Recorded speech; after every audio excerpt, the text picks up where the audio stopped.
Alright, dude. Welcome to a new series I'm starting called Box Talkin with Z. This is going to be a series based on the comments you leave on videos I put out, as a way of bringing up your thoughts and reactions and getting a conversation going. So I'm going to be picking a few points from all sides, whether it be ones that agree or disagree with mine. Just so you know, dude, I read every comment at this point, and I try to reply to all of them as well. I think this would be a really cool way to get different opinions and theories on the table, not just my own. So make sure that you leave a comment after each video for a chance to get yours featured.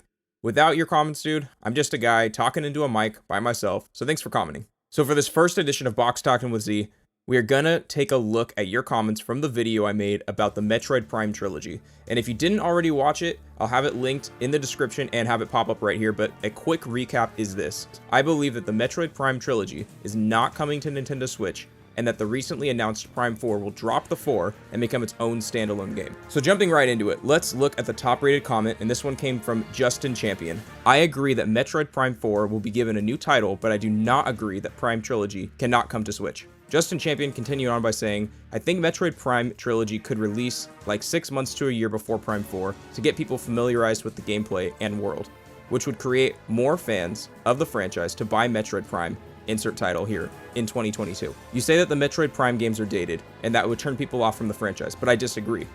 Those games still hold up today, and an HD remaster could allow Nintendo to refine them even more, like with Wind Waker HD.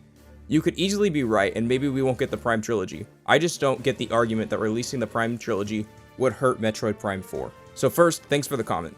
Now, a few other people echoed the same type of thing, that they believe Metroid Prime 4 would drop the 4, but that they still see the Prime Trilogy coming to Switch.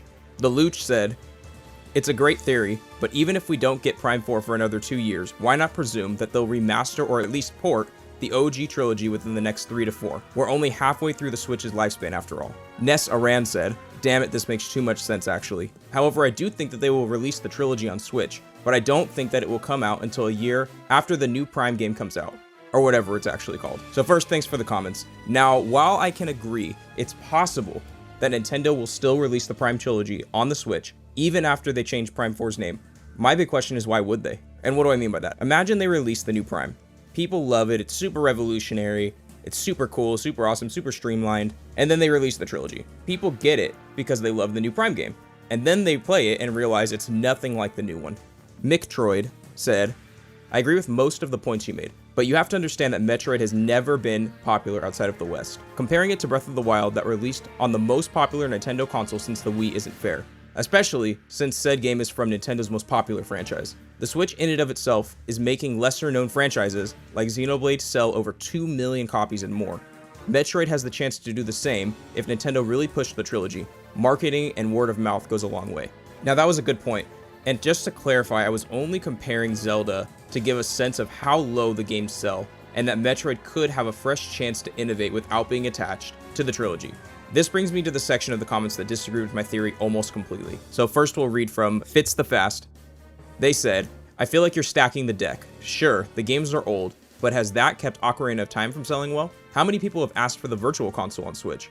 It's not about people's resistance to old games or following storylines, but ultimately about the gamer's perceived quality of a game and weighing that against their time.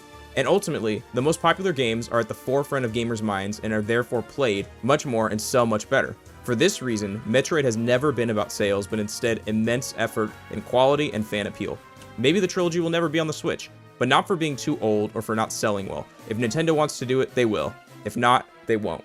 So this is a really good point, and I'm going to keep up the whole thread so that you can read the conversation. But in short, my contention with it is that I think Nintendo wants to leave a lasting impression on what 3D Metroid is for the future, and I think releasing the trilogy could conflict with that vision. This brings me to the next comment from James Acosta. Correct me if I'm wrong, but your whole theory is built on Prime 4 wanting to make a good first impression, and you think that the Prime trilogy is not the best way to make a good first impression. It won't make a good impression because it's too old, quote unquote, and updated HD graphics won't be enough to make it look good.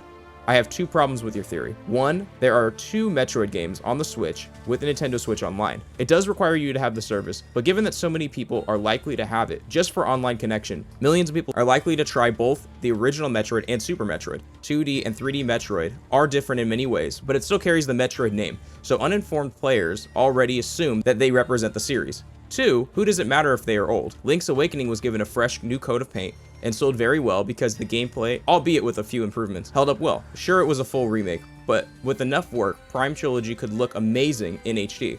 If you're assuming that people will be turned off by the old quote-unquote design choices, why? What about Prime 1, 2, and 3 will make people not want to try the 4th game? If you do read this, I would love to hear what you think. I'm only making this comment because I 50-50 agree with you, and I love a good debate. Another good point. I think that it doesn't matter that there are retro 2D Metroid games on the Switch already, and because they aren't representing the current state of Metroid. And then to address the second point, yes, it doesn't matter if the games are old, but it does matter how many people will buy and play the games, especially with the 4th coming up.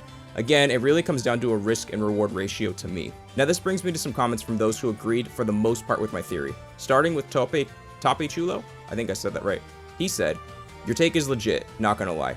I honestly do hope they drop the 4 and even the Prime name to free up creative space." Hyrule Campfire says, "This makes a lot of sense. I also think that Metroid needs to reinvent itself to become a larger franchise for Nintendo. What Metroid is doing at the moment is clearly not working commercially. It really needs its own version of Breath of the Wild." Cricket Style J says, "That was a way more convincing argument than I expected from the clickbait title. I'm still not 100% convinced, but you definitely swayed me in your direction." Ben Parker said, "I can already see the dislikes on the trailer when Nintendo releases the new title. I like this idea, though that probably would be better in the long run. But at this point, they can call it Other W. I just want to play a new Metroid game, lol. It's been too long." Nick Koledskij says, "I agree. I think if we do see a trilogy coming to Switch, it will be after release of new Metroid game, and definitely think they will drop the 4. Jonah G says, "You have a point, but I don't like it." You have a point. Nintendo might as well just do that. But on the other hand, they did port Xenoblade, a 10-year-old game, to the Switch, so we really can't do anything but wait." Chris Luton says, "I agree. Thanks for the perspective. It was a mistake for Nintendo to try to continue the Prime series. It's time for a new storyline that is just like Breath of the Wild. It needs to be a game anyone can get into. There's no room right now for such massive key franchises to alienate newcomers." Now, what's interesting is that although a lot of these comments agree with my theory, they aren't all happy to see the Metroid Prime Trilogy skip Switch. But some are, for the sake of innovation, and I think it could be a worthy sacrifice. This brings me to a rapid fire section of the comments. Dominic Ray says, "Emotionally, I don't like this theory.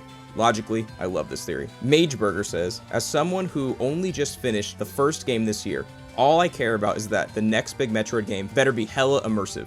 I know the story is important and all, but if I'm not in that world, it ain't a Metroid game." Honest but mostly comical, exaggerated opinion. Matthew Schultz says, "Expect the unexpected with Nintendo." And I think this is the perfect comment to end the video because, as we know, Nintendo is the king of surprises. So that's it, dude. This concludes the first edition of Box Talkin with Z. Now, I'd really love to hear your thoughts about the new series and the comments shared. Do you like it? Leave a like. Do you hate it? Tell me why in the comments. Tell me why. I know you hated it. Just tell me why. Vent it all out. And if you enjoyed this style of video, make sure to subscribe so you don't miss any more of them. And before you leave, dude, check out this awesome art. Check out this awesome picture. This was done by my good friend, Supergiant Mario 64. He has a great channel here on YouTube. He has awesome videos about all kinds of stuff, video games, TV shows, life lessons. It's a great channel. Just go check him out, okay? I know what you're thinking. Just go check him out. Just go check him out. All right, dude, talk to you later.